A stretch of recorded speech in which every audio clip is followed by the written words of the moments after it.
Bonjour à tous, bonjour à toutes. Merci de regarder cette vidéo. Alors, je fais cette vidéo, vous êtes sur la chaîne MEI Academy. Alors, je fais cette vidéo rapide pour vous expliquer un process de production. Voilà, c'est un process de production que vous pourrez rencontrer dans beaucoup d'entreprises, qui font de l'encartonnade, voilà, qui font de l'empaquetage de produits. Donc il faut savoir que la matière première, peu importe, mais la finalité, le conditionnement, parce que là on est clairement en face d'un conditionnement de produits. Ça peut être des gâteaux, ça peut être tout et n'importe quoi.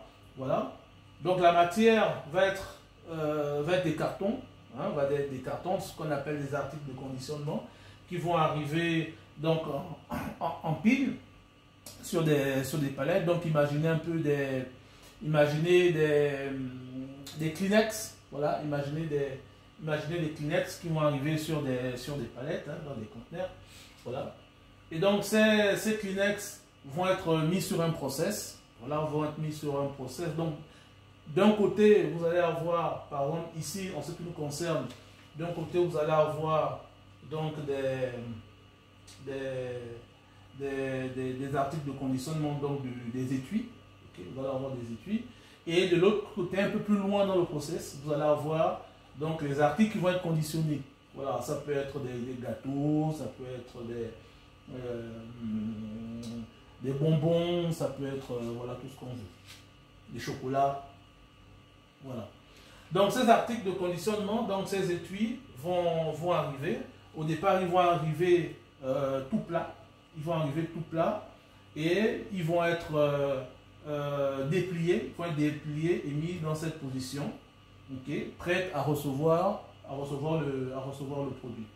Voilà. Et donc ils vont être mis dans cette position ouverte. Un côté sera apprêté, donc fermé, ok. Un côté sera fermé et l'autre côté, donc le côté avant ici, sera ouvert, et donc la mise de conditionnement se fera de l'autre côté. Alors, vous remarquez quoi ici, si vous faites bien attention? Donc ici vous avez l'arrivée, donc l'arrivée du produit se fait dans ce sens-là, enfin l'arrivée de l'article de conditionnement, donc de l'étui, va se faire dans ce sens. Donc l'étui va arriver ici, vous voyez, il arrive, il est plié. Donc vous avez ce bras ici, c'est ce qu'on appelle un bras ventouse, hein. Ça va être un bras ventouse avec des, ici vous avez des ventouses, on doit avoir 4 ventouses, 4 ou 6 ventouses ici, voilà. Ici, système pneumatique, donc bras ventouse avec donc des ventouses spécifiques. Et derrière ce bras ventouse, donc un peu plus loin, vous voyez, il y a des petits tuyaux là. Et un peu plus loin dans le process, vous allez, attendez que je vous mette pause pour mieux peut-être voir.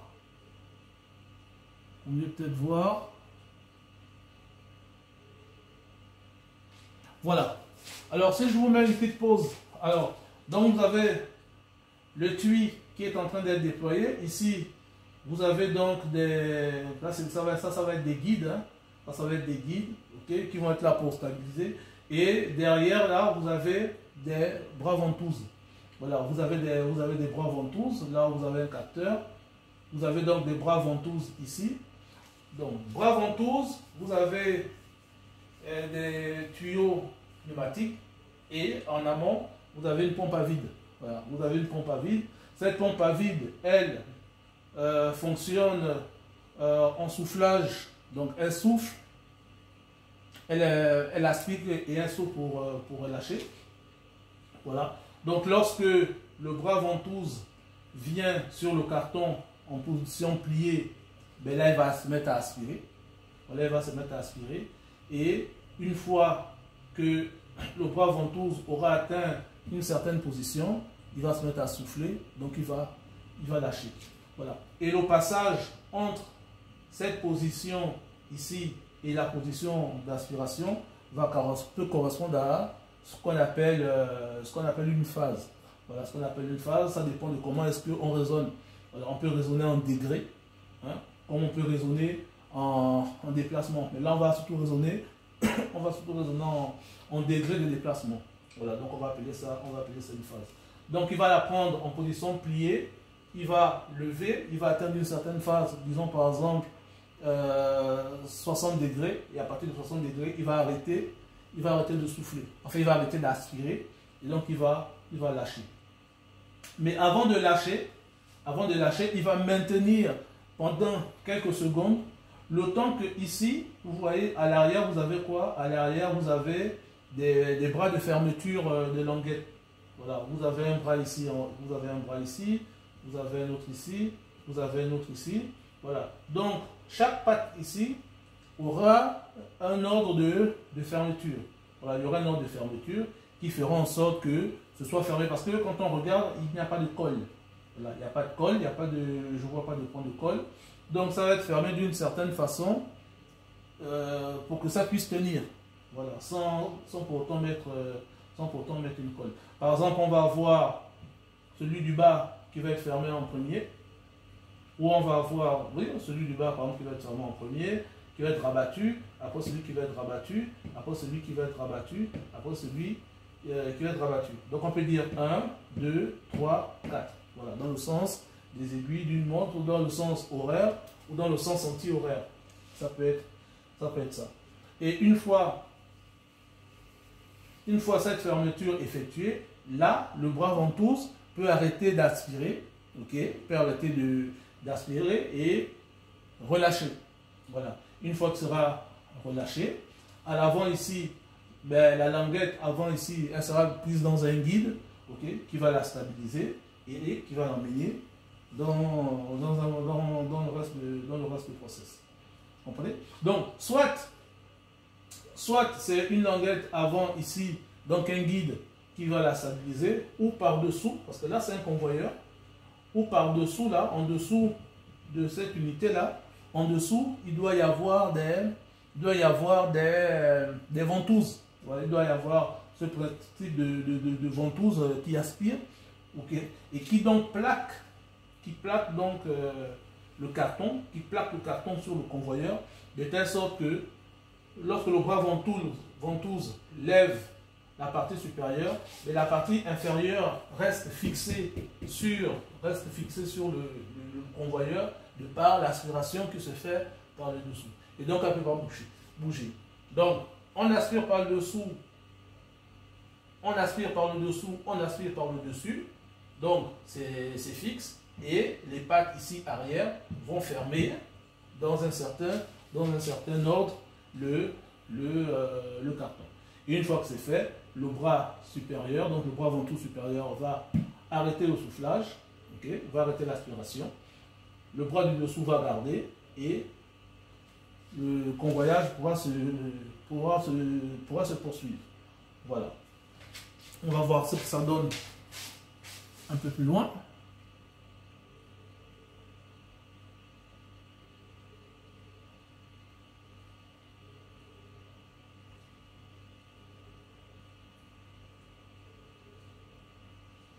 Donc ici vous voyez bien clairement que l'unité arrive pliée, hein, là elle est complètement pliée. Et si vous voyez, donc là vous voyez le vérin, ok, vous voyez le vérin, si vous voyez les fils, donc, enfin les tuyaux, c'est du pneumatique, tout ça c'est du pneumatique, hein, des raccords pneumatiques, voilà, des raccords pneumatiques. Et là, hop, une fois le bras ventouse posé sur l'unité, ben il va commencer à aspirer, donc créer le vide. Et là, okay, ça correspond à une phase. C'est-à-dire que à la machine, on va lui apprendre que quand tu es dans la phase, disons, supposons que là c'est, par exemple, supposons que nous soyons à 20 degrés, on lui dira que lorsque tu es entre 20 et 22 degrés, ou entre 20 et 27 degrés, ici, entre 20 et 27 degrés, tu dois commencer à aspirer l'étui. Donc tu dois commencer à aspirer pour le lever. Et quand lui va aspirer par le dessus, par le dessous aussi, ce sera ce sera aspiré. On regarde ensemble. Voilà. Donc, il a aspiré, il a levé, il a aspiré. Et vous voyez qu'il y a lui ici, okay, qui est rentré pour écarter. Vous voyez, on voit bien, hein? On ne l'avait pas vu dès le départ. Donc, lui, il est rentré pour écarter les languettes. Voilà, pour écarter les languettes. Pourquoi? Parce que certainement, il y aura un ordre de fermeture qui va être peut-être celui du bas, celui du haut, et puis voilà. Ça, on va le voir ensemble. Vraiment au ralenti.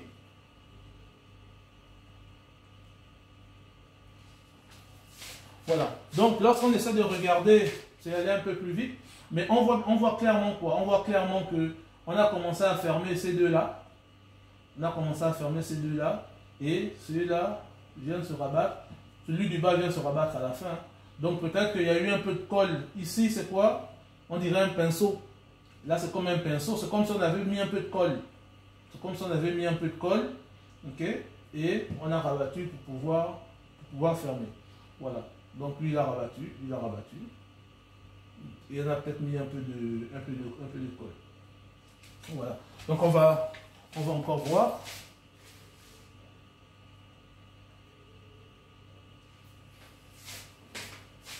Donc, lui, ici, il vient finir. Lui, il vient finir la fermeture. Hein. On a vu, lui, il est sorti. Hop, il est venu pousser. Il est venu finir la fermeture.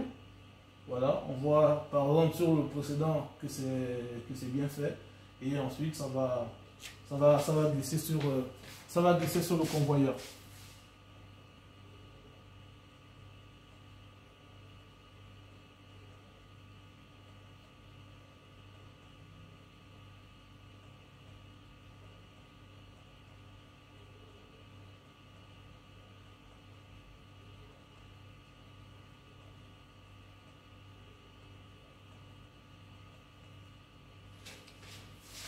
Donc ici, on voit comment ça se ferme. Hein. Donc on voit que le premier a été rabattu. Et on voit bien cette plaque métallique qui est ici pour le maintenir dans sa position. On voit que lui, il est rabattu ici. Lui aussi, il est rabattu. Ok. S'il n'y avait pas cette plaque, ben, il devait se relever et on devait abîmer la boîte. Donc lui, hop, il pousse. Une fois qu'il aura terminé de pousser, lui, il va remonter et lui, il viendra achever la fermeture. Donc voilà.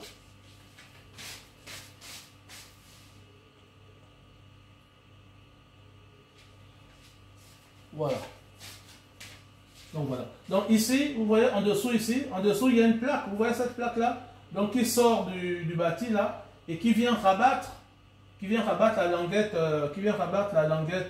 arrière. Vous voyez, qui vient rabattre la languette inférieure. Elle vient rabattre la languette inférieure et lui, il vient achever le travail. Voilà. C'est bien fait, c'est magnifique. Donc ici, on a un système de vide. Voilà. Il y a un système de vide qui est créé pour maintenir la boîte, pour ouvrir la boîte et la maintenir dans cette position. Et on voit bien que, et qu'est-ce qu'on voit? On voit que pendant qu'on est en train de fermer, ben, elle est maintenue. Okay? Ensuite, elle est dégagée. Et on va bien voir ça.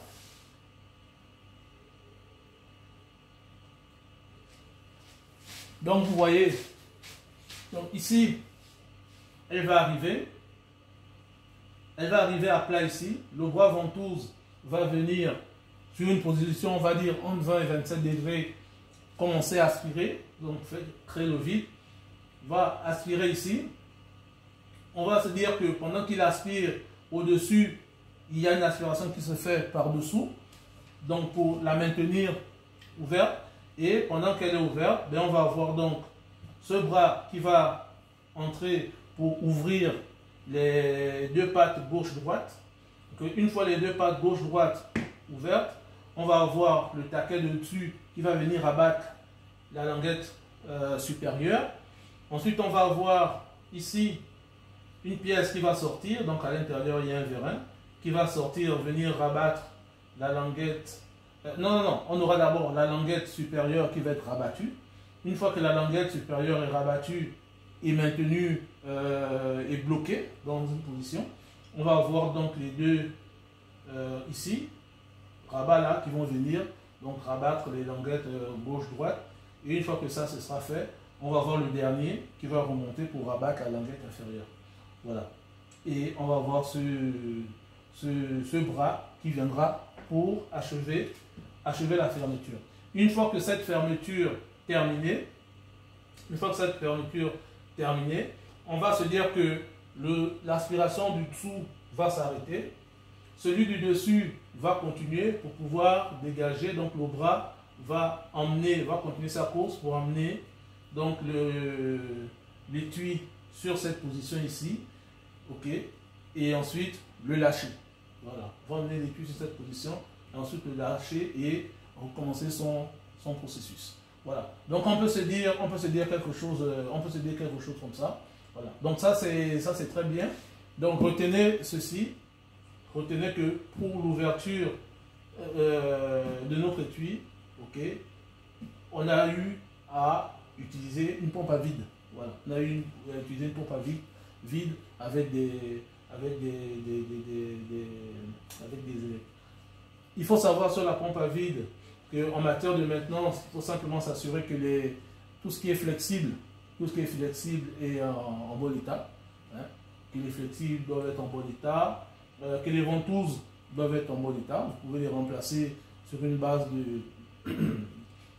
mensuelle ou sur une base trimestrielle. À vous de voir en fonction de ce que vous avez.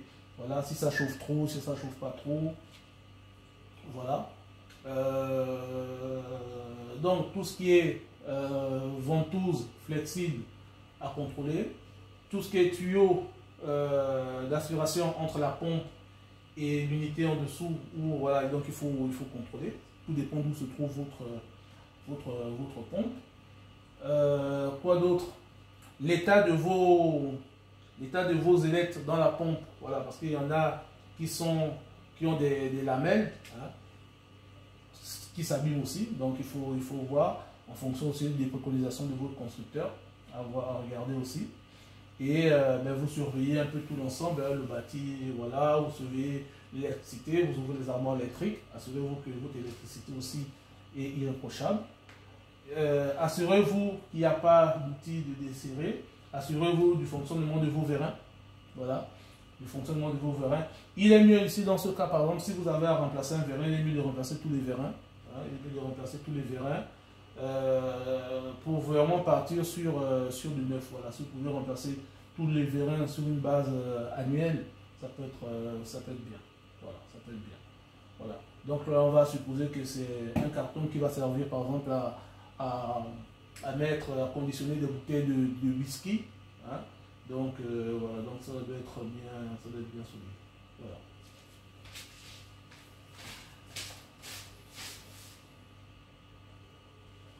Voilà, donc ça c'était le process. Donc c'est le process, vous avez... non, c'est bien fait, c'est vraiment très bien fait. Donc il y a cette plaque-là, elle ici, elle se rabat, hein, en fait elle se rabat. Celle du haut, elle se rabat, elle a son vérin ici. Donc elle se rabat pour pouvoir... Donc là, ici, on a une pompe à vide et on a aussi une pompe à vide et on a aussi une pompe air instrument. Hein. On a donc deux process. On a un process de vide et on a un process pneumatique. Hein? Pneumatique à pression positive. Voilà. Cette pression positive qui va servir donc pour faire sortir les différents vérins. Okay? Et le système à vide pour maintenir, donc pour ouvrir nos emballages. Donc deux process. Donc, système de vide, système d'air instrument ici, et le système électrique. Voilà. Donc vous voyez que c'est très bien fait, c'est magnifique. Donc si vous avez aimé la vidéo, merci. C'est une vidéo de alire.e21970 prise sur Facebook, hein, pour vous expliquer un peu rapidement le process. Donc si vous avez aimé, merci de liker. Merci de vous abonner à la chaîne YouTube MEI Academy. Laissez un message. Voilà, C'est vraiment simple. Le plus difficile là-dedans va être, par exemple, si vous utilisez un automate, ça va être le plus difficile. Mais sinon, voilà, ça va être ça le plus difficile. Hein. Utiliser un automate, utiliser une télécommande, utiliser un système un système de fonctionnement pas à pas, hein, un système de lecteur de phase. Voilà. Ça peut être ça le plus difficile. Voilà. Donc c'est ce que moi j'avais pour vous. Merci. Salut, à la prochaine.